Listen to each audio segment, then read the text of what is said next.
প্রিয় ছাত্রছাত্রীবৃন্দ, তোমাদেরকে Facebook live ক্লাসে আবারও স্বাগত জানাচ্ছি। আজকের তোমাদের subject plant engineering, subject code 67063, class number 5। আমি আছি তোমাদের সাথে M Faruk Hossain, instructor mechanical department, Sylhet polytechnic institute, Sylhet. আজকে তোমাদের চতুর্থ অধ্যায়ের মূল বিষয় হচ্ছে অ্যাসেম্বলিং এবং ফিটিং। এই অধ্যায়ের আলোচ্য বিষয়গুলো হলো অ্যাসেম্বলিং এবং ফিটিং এর ধারণা, স্থায়ী জোড় অ্যাসেম্বলিং, কি এবং স্প্লাইন জোড় অ্যাসেম্বলিং, গিয়ার এবং আর্ম জোড় অ্যাসেম্বলিং। এছাড়া আছে বিভিন্ন ধরনের পাইপ ফিটিং চিহ্নিতকরণ।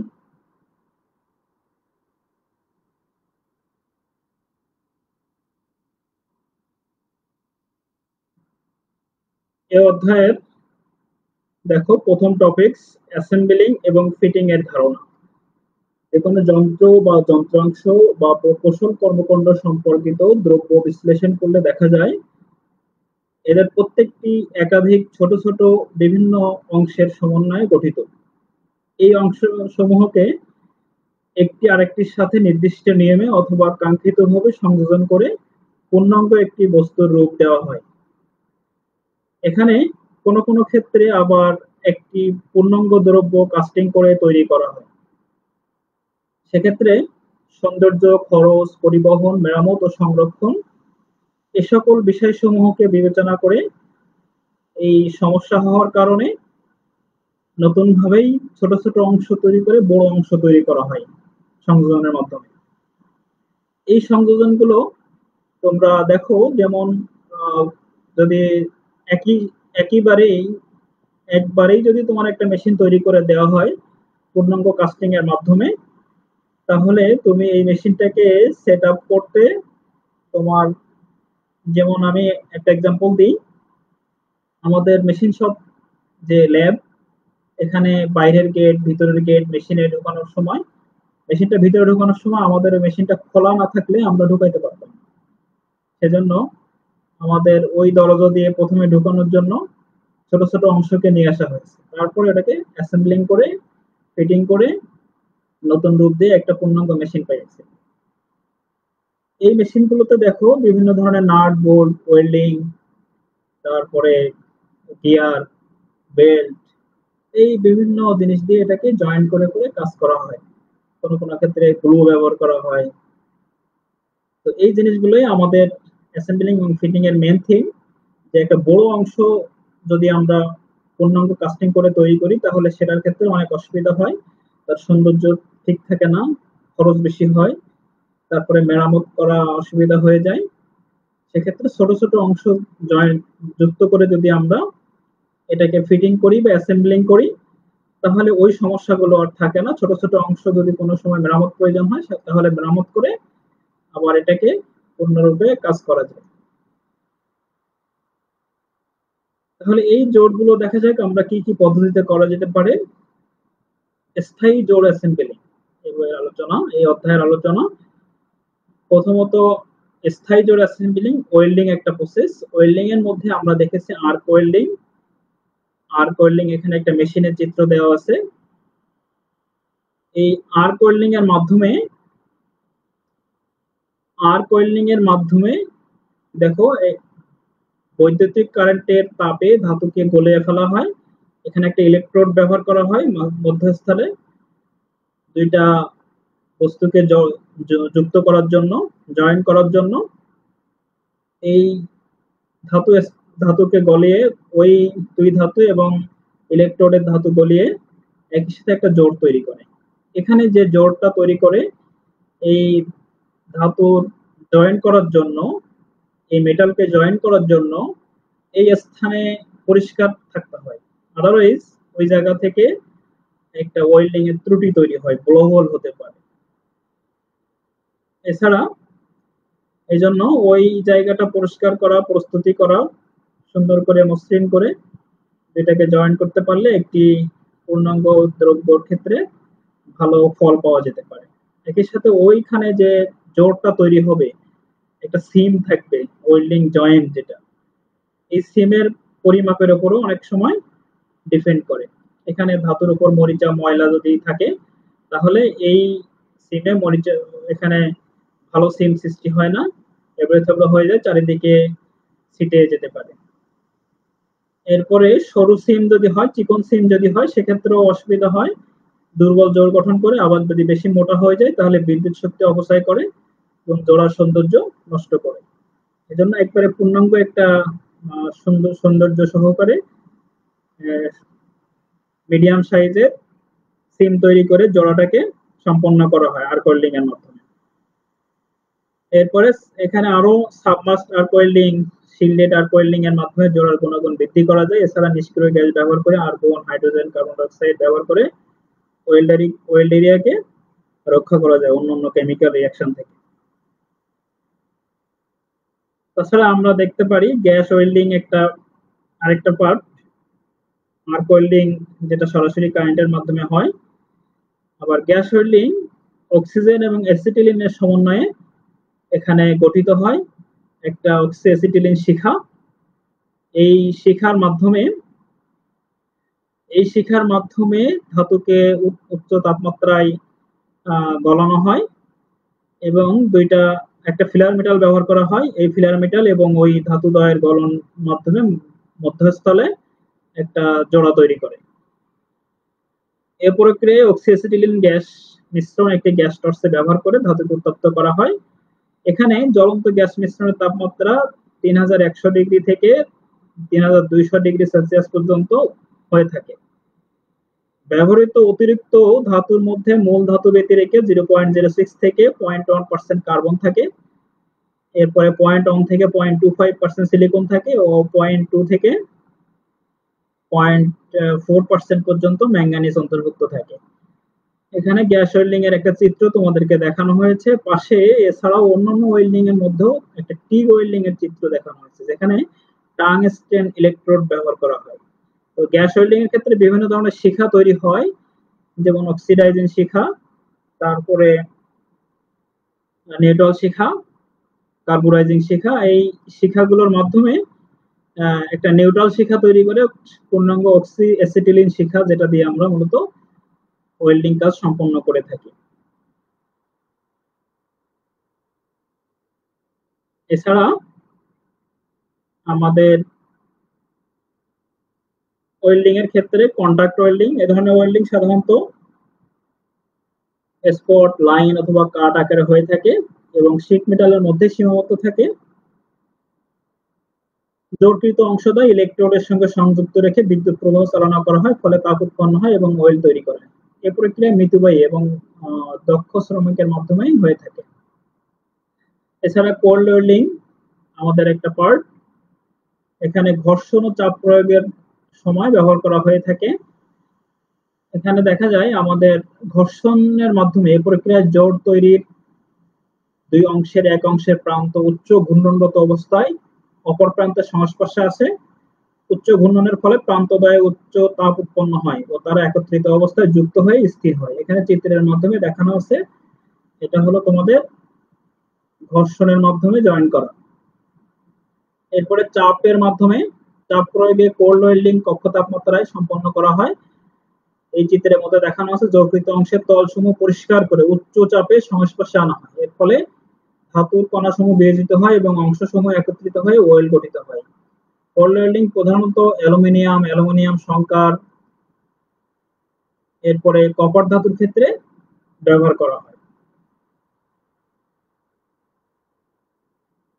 এছাড়া আমাদের এই জয়েন্টের মধ্যে আরো কিছু দেখতে পারি আমরা, সেটা হচ্ছে এখানে ওয়েল্ডিং এর আরো কিছু ধাপ, যেটা রেজিস্ট্যান্স ওয়েল্ডিং এবং ফ্রিকশন ওয়েল্ডিং।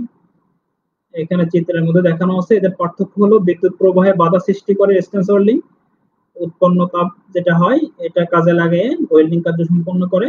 আর ঘর্ষণ ক্রিয়ার মাধ্যমে উৎপন্ন তাপ কাজে লাগে এটা ওয়েল্ডিং সম্পন্ন করে, এটা ফ্রিকশন। এরপরে শীট জাতীয় অংশ যুক্ত করতে এটা বেশি ব্যবহার করা হয় রেজিস্ট্যান্স ওয়েল্ডিং এখানে।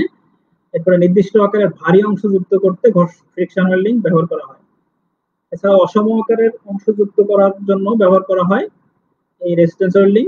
আবার সম আকারের বস্তু যুক্ত করার জন্য ব্যবহার করা হয় ফ্রিকশন ওয়েল্ডিং। এই যে তো সাধারণত ন্যাশনাল টিউবস তোমরা দেখেছো পাইপ তৈরি করে, এই পাইপগুলো বেন্ড করার পরে দুইটার মাথা জয়েন করা হয় এই ধরনের রেজিস্ট্যান্স ওয়েল্ডিং। এছাড়া তোমাদের স্পট ওয়েল্ডিং যেটা বা রিং তৈরি, সাইকেলের রিং যেটা তৈরি করে, আর ফেলে দেখা গেছে যে এরা ওই পাইপে শীট বেন্ড করার পরে ওই জয়েন্ট গুলো এই ধরনের ওয়েল্ডিং এর মাধ্যমে ব্যবহার করে, জয়েন্ট যুক্ত করে। এছাড়া আমাদের এখানে দেখা যায় আরো একটা প্রসেস জয়েন করার জন্য, এটা হলো সোল্ডারিং। দুই অংশ স্থায়ীভাবে যুক্ত করার জন্য এটি একটি প্রক্রিয়া যেখানে অন্য একটি ধাতু, যেটাকে ফিলার ফিলার রড বলি আমরা বা ফিলার মেটাল, জোড় স্থানে প্রয়োগ করা হয় যার গলনাঙ্ক মূল ধাতু থেকে কম হয়। এই অতিরিক্ত ধাতু বা ধাতু সংকরকে সোল্ডার বলে। সাধারণত ফ্রাস, নন ফ্রাস এবং তাদের ধাতু সংকর যুক্ত করতে এই প্রক্রিয়া ব্যবহার করা হয়। এখানে দুই ধরনের আছে, যেটা একটা সফট সোল্ডার আর একটা হচ্ছে হার্ড সোল্ডার। এর গলন সফট সোল্ডারের ক্ষেত্রে 60 ডিগ্রি থেকে 450 ডিগ্রি সেলসিয়াস হয়ে থাকে গলনাঙ্ক। এটি মূলত টিন ও লিড দিয়ে তৈরি হয়। অ্যান্টিমনি, বিসমাথ, ক্যাডমিয়াম এগুলো সোল্ডারের গলনাঙ্ক কমানোর জন্য ব্যবহৃত হয়। এছাড়া হার্ড সোল্ডারের ক্ষেত্রে এর গলনাঙ্ক 550 ডিগ্রি সেলসিয়াস এবং এর উপরে। এটি copper, zinc, silver, nickel, iron, cadmium ধাতু ও ধাতু সংকর সহযোগে তৈরি করা হয়। দুইটা চিত্রের মাধ্যমে তোমাদের এখানে দেখানো হয়েছে। এখানে দেখো মূলত ইলেকট্রনিক্স ইকুইপমেন্ট গুলো একটা সার্কিট বোর্ডে জয়েন করার জন্য এই সোল্ডারিং ব্যবহার করা হয়। এটা তোমরা ম্যাক্সিমাম দেখেছো তোমাদের মোবাইল ঠিক করতে যখন তোমরা যাও, তোমাদের ল্যাপটপ বা ইত্যাদি যেসব সার্কিট বোর্ড গুলো ব্যবহার করা হয়, সূক্ষ্ম যন্ত্রপাতি এখানে ব্যবহার করা হয়। এছাড়াও আরো অনেক ধরনের ওয়েল্ডিং আমরা দেখি, আল্ট্রাসনিক ওয়েল্ডিং, তারপরে এই এই যে বিভিন্ন ধরনের আমরা দেখলাম গ্যাস ওয়েল্ডিং, এর টিগ ওয়েল্ডিং, মিগ ওয়েল্ডিং, আরো সূক্ষ্ম সূক্ষ্ম কাজের জন্য জয়েন্ট এটা ব্যবহার করে। এছাড়া আমাদের আছে রিভেটিং একটা প্রসেস। এখানে রিভেটের একটা চিত্র দিয়েছি আমি, দেখো রিভেটের একটা হেড থাকে, তার শ্যাঙ্ক থাকে এবং টেল থাকে। রিভেট সহযোগে জোড়া দেওয়ার পদ্ধতিকে আমরা বলছি রিভেটিং। আর যুক্ত অংশদ্বয়ের মাঝে এখানে দেখো দুইটা প্লেট একসাথে করা, এই প্লেট দুইটাকে যেখানে জয়েন করতে হবে ওখানে ছিদ্র করা হয়, ছিদ্রের মধ্যে রিভেটকে প্রবেশ করানো হয়। এরপরে মাথাবিহীন অংশটাকে পিটিয়ে চারিদিকে ছড়িয়ে দেওয়া হয়। এটি দুই ধরনের হতে পারে, হট রিভেটিং ও কোল্ড রিভেটিং। এছাড়া এটা তৈরির উদ্দেশ্য অনুসারে বিভিন্ন হতে পারে। স্ট্রং জয়েন্ট, যেমন এটাকে স্ট্রং জয়েন্ট হলে bridge frame, column frame, radio স্টেশনের সিগন্যাল আদান প্রদান ফ্রেমে এই জয়েন্ট ব্যবহার করা হয়। এছাড়া টাইট স্ট্রং জয়েন্ট, উচ্চ আভ্যন্তরীণ চাপযুক্ত রিজার্ভার এটা ব্যবহার করা হয়। এছাড়া টাইট জয়েন্ট যেটা ট্যাঙ্ক, ভেসেলে ব্যবহার করা হয়। এটা সজ্জার উপর ভিত্তি করেও এই রিভেট বিভিন্ন ধরনের হতে পারে, single row, double row, multi row, parallel row, staggered seam joint এই ধরনের হতে পারে। এখানে চিত্রের মধ্যে দেখানো আছে এই বিভিন্ন কলামের মাধ্যমে বা রোর মাধ্যমে। আর এই রিভেটটা মূলত জয়েন্টের প্রথম দিকে আমি বলেছি যে এর মাথাটাকে ঢোকানো হয়, যে মাথায় ক্যাপ থাকে না, অপোজিট সাইড মাথাবিহীন অংশটাকে ঢোকানো হয়, ঢোকানোর পর ওই মাথাটাকে হ্যামার দিয়ে বা যে কোনো অংশ দিয়ে পিটে এটাকে চারিদিকে ছড়িয়ে দেওয়া হয় যাতে বের হতে না পারে। এরপরে আমাদের এখানে রিভেটের মধ্যে ল্যাপ জয়েন্ট আছে, একটার উপর আরেকটা ওভারল্যাপ হয়ে থাকে যেখানে রিভেট দেওয়া হয় একটা অংশে। এরপরে বার জয়েন্ট যেটা যেটা দুইটা প্লেট মুখোমুখি থাকে এবং তার উপর নিচে কভার প্লেট থাকে, এই কভার প্লেটের উপরেই রিভেট সংযোগ করা হয়। এছাড়া এখানে চিত্রের মধ্যে আমি দেখাচ্ছি এটা। এরপরে গ্লোয়িং, তোমরা দেখো এখানে চিত্রের মধ্যে দেখানো আছে আঠা, যেটা স্থায়ী জোড় পদ্ধতি, এটা খুব বর্তমানে ব্যবহার হচ্ছে। এখানে দুটি যন্ত্রাংশের মাঝে গ্লু নামক আঠালো পদার্থ ব্যবহার করা হয়। প্লাস্টিক এবং সিনথেটিক পদার্থের যন্ত্রাংশের ক্ষেত্রে এটা খুবই গুরুত্বপূর্ণ এবং প্রচলিত। আন্তর্জাতিক বাজারে এটাকে আমরা বলছি মিথানল গ্লু, এই ধরনের পাওয়া যায়। আবার দেশে আমাদের সুপার গ্লু খুবই পরিচিত একটি নাম। এখন কিছু কিছু ক্ষেত্রে কাঠেও এক ধরনের আঠা ব্যবহার করে, এরপরে মেটালও ব্যবহার করে। সুপার গ্লু মোটামুটি আমাদের দেশে বেশ প্রচলিত, বিভিন্ন জায়গায় খুব কাজ করে।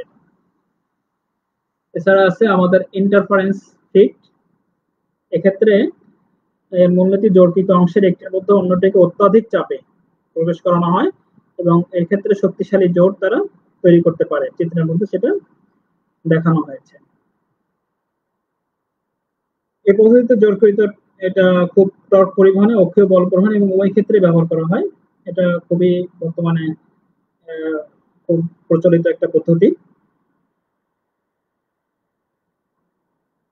এছাড়া আমাদের আছে কি এবং স্প্লাইন জোড়। এই কি জোড়ের জন্য একটা চিত্র দেখানো আছে, দেখো এই চিত্রের মধ্যে এখানে কি হলো মিডলে ছোট অংশটা এবং দুইটা খাস করা আছে, দেখো একটা হচ্ছে মূল বস্তু আর একটা যেটা ভিতরে থাকবে, এই দুটাকে জয়েন্ট দেওয়ার জন্য এই কিটা এখানে এই খাসে বসাই দিয়ে একে ভিতরে প্রবেশ করানো হয়, তখন এখানে আটকে যায়। এখানে শ্যাফট এবং এক্সেলে ফ্লাই হুইল, গিয়ার হুইল, পুলি এবং অন্যান্য একই ধরনের যন্ত্রাংশ সংযোজনের জন্য কি ব্যবহার করা হয়। ট্যাপার কি এর মাধ্যম তৈরি জোড় প্রান্ত বরাবর নড়াচড়া ও ঘূর্ণনজনিত নড়াচড়া প্রতিরোধ করতে সমর্থ এবং এই ধরনের জোড়কে টেনশন জোড় বলে। আবার ফেদার ও উড্রাফ কি টর্চ পরিবহনের সামর্থ্য, এজন্য এগুলোকে নন টেনশন জোড় বলা হয়।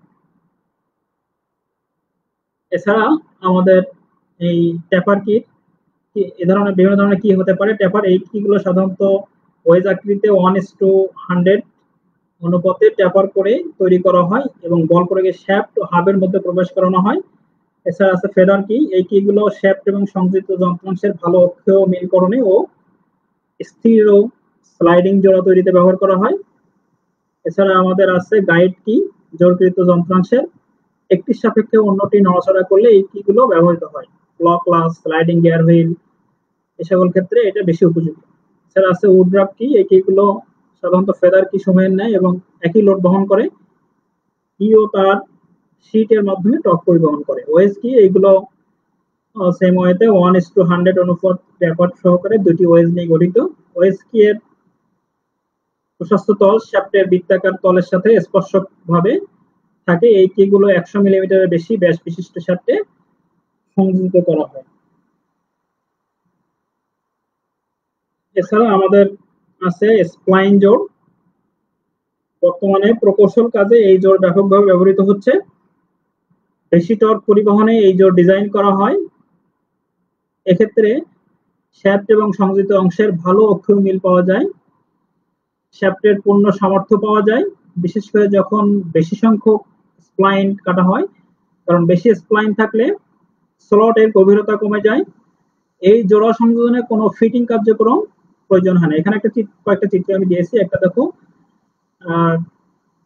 স্লাইডিং আকারে তোমাদেরকে অ্যানিমেশন আকারে করে দেখাচ্ছে কি ধরনের স্প্লাইন জোড়গুলো ব্যবহার করা হয়।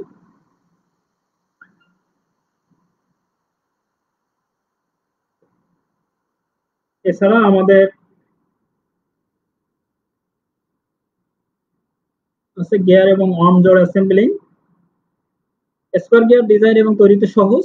নিচে একটা স্পার গিয়ার এবং আর্ম হুইল দেওয়া আছে উপরে এই চিত্রের মধ্যে। এদের মাধ্যমে সমান্তরাল শ্যাফটের মধ্যে ঘূর্ণন গতি পরিবহন করা হয়।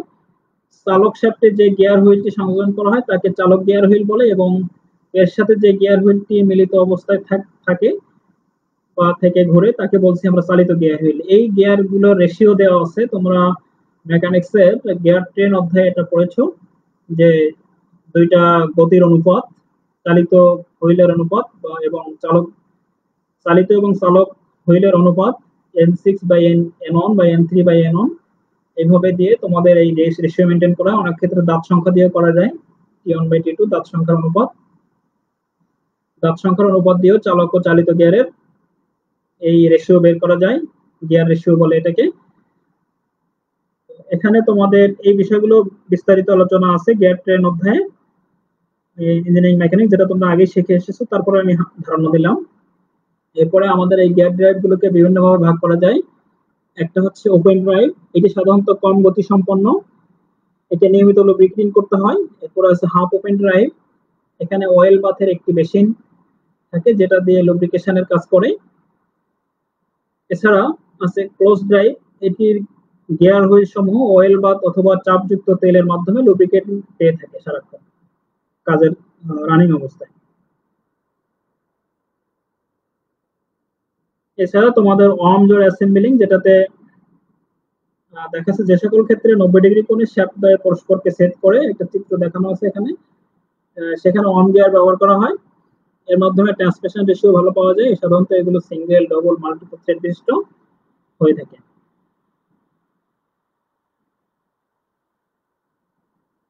এছাড়া আমাদের এখানে বিভিন্ন ধরনের পাইপ ফিটিং চিহ্নিত করা এই অধ্যায়ের অংশ। এই অংশটি আবার পরের অধ্যায়ে ভালোভাবে আলোচনা করা আছে। তারপর আমি এখানে যতটুকু পারি তোমাদের দেখাচ্ছি। সেটা হচ্ছে পাইপলাইনে পাইপ সংযোজন, পাইপলাইনের দিক পরিবর্তন, প্রধান পাইপলাইন হতে শাখা লাইন বের করা, বড় আকারের পাইপের সঙ্গে ছোট আকারের পাইপের সংযোজন করা এবং পাইপলাইনে প্লাম্বিং ফিক্সার বসাতে নানা প্রকার সাজ সরঞ্জামের প্রয়োজন হয়। এই সরঞ্জামগুলোকেই পাইপ ফিটিংস নামে বলা হয়। এটা খুব ব্যবহৃত আমাদের দেশে। এই ফিটিংস গুলো বিভিন্ন প্রকার উপাদানে তৈরি হয়। কাস্ট আয়রন, গ্যালভানাইজড আয়রন, চীনামাটি, সিমেন্ট, অ্যাসবেস্টস, কনক্রিট, বর্তমানে প্লাস্টিকেরও অনেক পাইপ লাইন গুলোতে এটা ব্যবহার করে।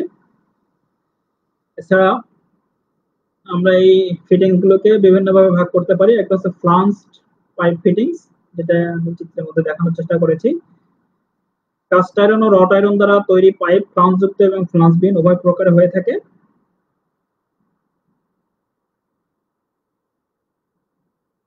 যেখানে পানি এবং তেলের চাপ মধ্যম ধরনের সেখানে ফ্লাঞ্জ পাইপ লাগে, আবার বড় ব্যাস বিশিষ্ট হলে সেখানেও ফ্লাঞ্জ পাইপ ব্যবহার করা হয়। এখানে ফ্লাঞ্জ যুক্ত বিশেষ ধরনের কিছু পাইপ ফিটিংস, যেটা আমি চিত্রের মাধ্যমে দেখানোর চেষ্টা করেছি। এলবো, টি, বেন, ক্রস, দুটি পাইপকে এক সমকোণে এবং 90 ডিগ্রি কোণে যুক্ত করতে এই জাতীয় ফিটিংস ব্যবহার করা হয়।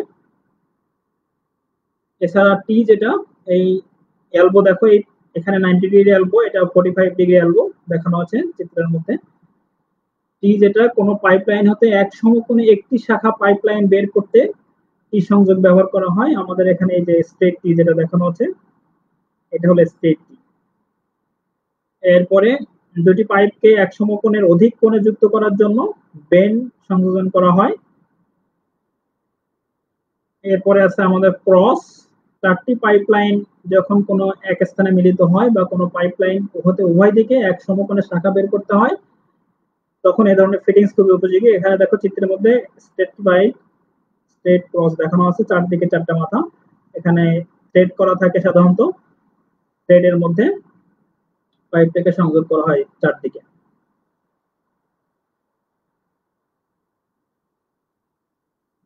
এছাড়া আমাদের স্পাইগট ও সকেট শ্রেণীর পাইপের সংযোগ স্থলে ব্যবহৃত ফিটিংস, এগুলো রিডিউসার, দুটি ভিন্ন ব্যাসের পাইপকে যুক্ত করার জন্য ব্যবহার করা হয়, যেটা চিত্র এখানে। এরপরে এলবো, টি, ক্রস এগুলো আমরা আগে আলোচনা করেছি। এরপরে ওয়াই ফিটিংস, যেটা একটি পাইপ হতে এক সমকোণ অপেক্ষা বেশি বা কম কোণে শাখা বের করার জন্য ব্যবহার করে, এই চিত্রের মাধ্যমে দেখা যাচ্ছে। রড আয়রন বা স্টিল পাইপের যেসব ফিটিং ব্যবহার করা হয়, এটা আগে আলোচনা হয়েছে। এলবো, টি, ক্রস, রিডিউসিং এলবো, এখানে দুটি ভিন্ন ব্যাসের পাইপকে সমকোণে যুক্ত করার জন্য ব্যবহার করা হয় রিডিউসিং এলবো।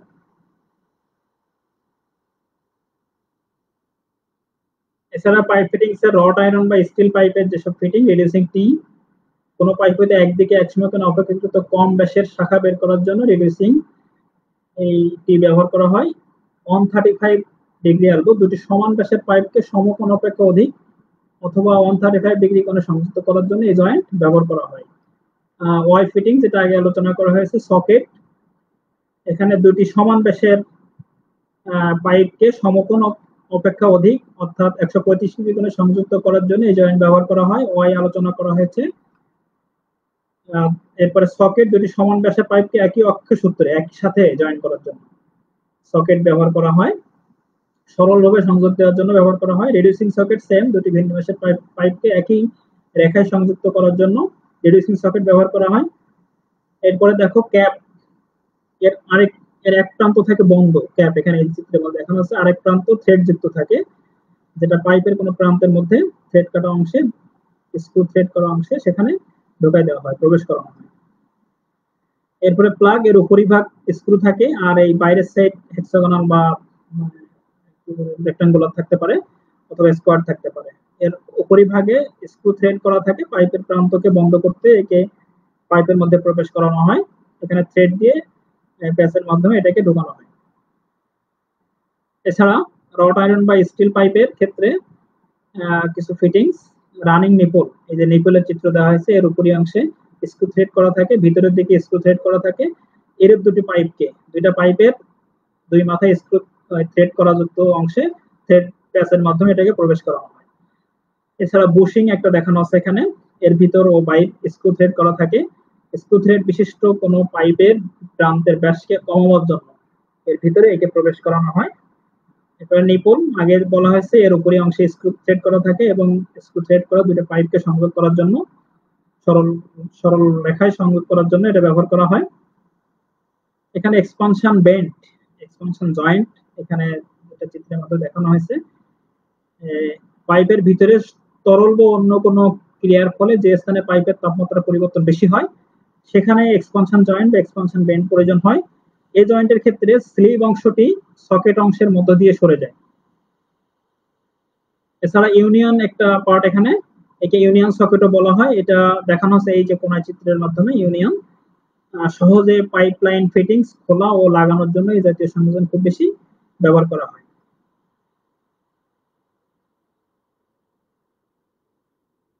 এখানে আমি কতগুলো পাইপ ফিটিংস এর এক্সট্রা চিত্র দেখে দিয়েছি। তোমরা যেখানে এলবো, বিভিন্ন ধরনের এলবো দেওয়া আছে এখানে, এরপরে টি দেওয়া আছে, বিভিন্ন ধরনের টি, তারপরে এই এলবোর বিভিন্ন অংশ যেভাবে জয়েন করা আছে, জয়েন্টের পাইপের ব্যাস কমানো বাড়ানোর ক্ষেত্রে ব্যবহার করে এগুলো। কাপলিং, তারপরে কাপলিং এর বিভিন্ন ভাব, তারপরে ক্রস, ক্যাপ, প্লাগ, প্লাগেরও বিভিন্ন ধরনের, তারপর আছে counter sank, lock nut, hexagonal bushing, এই জাতীয় আরো অনেক চিত্র এখানে দেখানো আছে। এখানে আমি কিছু পাইপের চিত্র দেখাইছি যে ফিটিং গুলো তোমাদের বিভিন্ন সময় সচরাচর ব্যবহার করা হয়, নাম সহ দেখানো আছে। তোমরা এগুলো একটু দেখবে, তাহলে এটা আরো ক্লিয়ার হয়ে যাবে।